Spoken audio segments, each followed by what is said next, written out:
क्या मोहम्मद रिजवान मुल्तान सुल्तान्स की कप्तानी नहीं करने वाले? क्या उनकी कप्तानी उनसे छीनी जाएगी? क्या अपडेट है वो आपको बताएंगे। जबकि मोहम्मद अब्बास कहाँ गायब है? मोहम्मद अब्बास को आखिर पिछले 3 सालों से क्यों इग्नोर किया जा रहा है? मोहम्मद अब्बास ने खुद ही बताया है, क्या कहना है उनका वो आपको बताएंगे। इसके अलावा एक इंडिया के एक वकील ने एक बार फिर FIR एक जो है वो क्रिकेटर पे दर्ज करवा दी है, क्यों की है और उसका क्या रिस्पॉन्ड है वो भी आपको बताएंगे। और इसके अलावा एक पाकिस्तानी कोच को हायर कर लिया है न्यूजीलैंड ने, किसको किया है हायर वो भी आपको बताएंगे। और हम अपनी इस रिपोर्ट का आगाज करते हैं। सबसे पहले अगर मैं आपको बताऊं तो वेयर इज मोहम्मद अब्बास? मोहम्मद अब्बास कहां है? एक ऐसा क्रिकेटर है जिसने जब शुरुआत की पाकिस्तान के लिए तो पहले 10 मैचेस में उसने 59 विकेटें हासिल की, दूसरे 15 मैचेस में उसने 31 विकेटें हासिल की।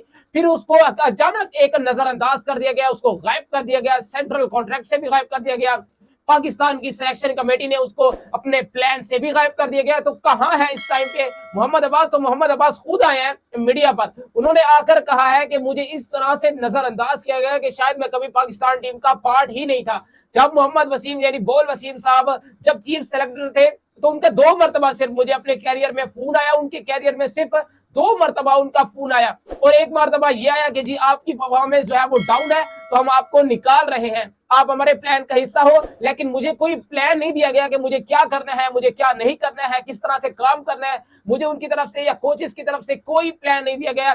ये आफ्टर जब नई रिजीम आई थी, जब रमीज राजा के अंदर ये चीजें हुई थी, तब से ये शुरुआत शुरू हुई थी। फिर उसके बाद वो कहते हैं कि एक मरतबा फिर उनका फोन आया, मोहम्मद वसीम साहब का जो चीफ सेलेक्टर रहे हैं उनका फोन आया कि हम आपको सेंट्रल कॉन्ट्रैक्ट से भी रिलीज कर रहे हैं। फिर एक और मरतबा फोन आया रमीज राजा का, उनका कहना था कि आपकी आखिर पेस क्यों डाउन जा रही है, इसका बेसिक मसला क्या है। उन्होंने सोल्यूशन नहीं दी बल्कि उन्होंने क्रिटिसाइज करके फोन बंद कर दिया। ये मोहम्मद अब्बास का कहना था। वो कहते हैं कि मैं मिसबा की कप्तानी में भी खेला, मैं बाबर आजम की कप्तानी में भी खेला, इसके अलावा मैं अजहर अली सरफराज की कप्तानी में भी खेला। वो कहते हैं कि जरूर आउटपुट में मेरे लिए कोई बैक करता रहा होगा, वो मुझे पता नहीं है, वो आपको बेहतर वो खुद ही बता सकते हैं। लेकिन बाबर आजम ने सिर्फ मेरे साथ एक ही मरतबा कम्युनिकेट किया, उन्होंने मेरे साथ कम्युनिकेशन की, उन्होंने मुझे आकर बताया कि आपकी पेस जो है वो डाउन जा रही है, आप हमारे प्लान का हिस्सा हो। लेकिन उसके बाद मुझे किसी ने कंसिडर नहीं किया, ना किसी की कॉल आई, ना PCB की जानिब से किसी की कॉल आई, वरना मुझे कोई प्लान में नहीं बताया जा रहा था। सिर्फ एक मेरी पेस डाउन थी, इसका इसके मतलब ये नहीं है कि आपको PCB एक प्लान देता है, प्रॉपर प्लान के थ्रू आप एक प्लेयर को चलाते हैं। लेकिन मुझे ऐसा भी नहीं किया गया, टोटली उनको असल में नजरअंदाज तो किया जा रहा था। जबकि अगली अपडेट की तरफ चले और आपको बताऊं तो क्या मोहम्मद रिजवान साहब मुल्तान सुल्तान्स के क्या नामे एडिशन में वो कप्तानी नहीं करेंगे?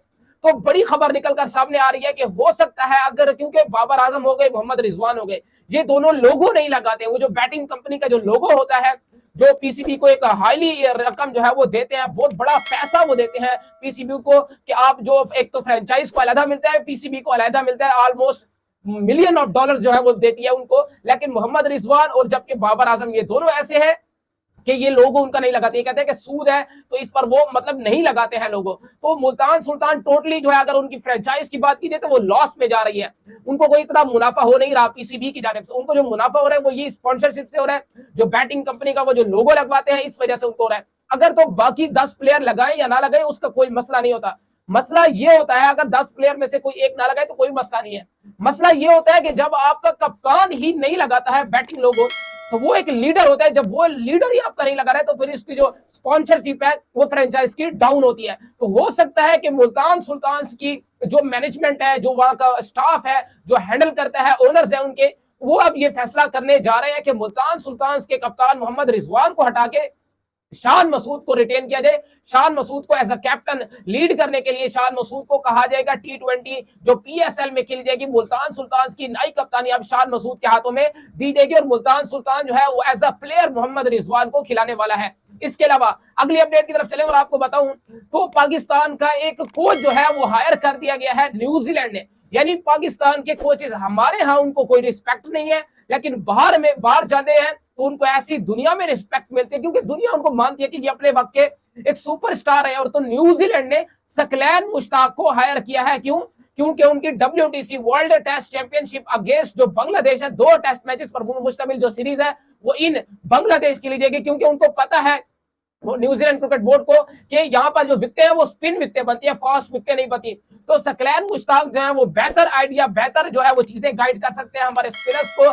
हमारे फास्ट बॉलिंग को इवन भी, तो जितने भी स्पिन डिपार्टमेंट के हमारे बच्चे हैं उनको वहां पर अच्छी कोचिंग प्रोवाइड सकलैन मुश्ताक के अलावा, वो कहते हैं कि कोई भी नहीं कर सकता, तो 2 टेस्ट मैचेस के लिए सकलैन मुश्ताक को एज अ कोच उन्होंने अपने साथ रख लिया। इसके अलावा अगली अपडेट की तरफ चलो और आपको बताऊं तो एक भारतीय है, इंडियन है, उन्होंने एफआईआर जो है वो दर्ज करवा ली है मिचेल मार्श के अगेंस्ट, क्योंकि मिचेल मार्श ने जो है वो एफआईआर, मतलब एक ऐसी एफआईआर है कि ये मिचेल मार्श ने जो वर्ल्ड कप के बाद वो जो वर्ल्ड कप की ट्रॉफी पर पाव रखा था, जिसकी वजह से ये बहुत ज्यादा इंडिया में हल्ला हो रहा था और बहुत ज्यादा इसको जो है वो छाला जा रहा था कि ये उन्होंने क्या कर दिया। एक टीम इतना लड़ती आ रही थी, इतना लड़ती आ रही थी, तो उसके इमोशंस के साथ मिचेल मार्श ने खेला, तो इसको लेकर जो है वहां पर एक वकील है, उन्होंने एफआईआर दर्ज करवा दिया। तो ये सिर्फ मीडिया पर आने के लिए इस तरह की जो है वो हथकंडे इंडिया जो है वो इस्तेमाल कर रहा है, ऐसा होना नहीं चाहिए। वो उनका एक अलग तरीके से जो है उनका सेलिब्रेशन करने का एक तरीका है, एक अपना तरीका है उनका।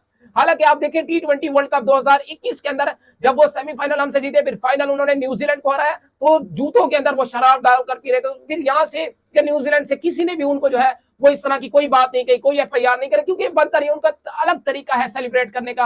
हालांकि आप देखिए ये वर्ल्ड कप जीतकर पैट कमिंग्स जब गया ऑस्ट्रेलिया, तो वहां पर कोई हाइप नहीं थी, कोई हाईली सेलिब्रेशन नहीं था, कोई वहां पर लोग नहीं थे। मतलब वहां पर एक अलग सिस्टम है, एक अलग चीज है कि क्रिकेट को बस इतना सर पे नहीं चढ़ाना है। ये जो एशियन ब्लॉक है ये सिर्फ क्रिकेट को इतना सर पे चढ़ाता है, वहां का बस लोकल, बस ठीक है जीत गए, बस ठीक है क्रिकेट है, जीत गए बस जीत गए, उसी दिन को वहीं पर खत्म वो कर देते हैं, बस सेलिब्रेशन उनकी खत्म हो गई। तो ये उनका सेलिब्रेशन करने का अंदाज है, शायद इस पर कोई इस तरह की चीजें एफआईआर ये सिर्फ मीडिया पर आने के लिए इस तरह के ओछे हटकंडे जो है वो इस्तेमाल किए जा रहे हैं।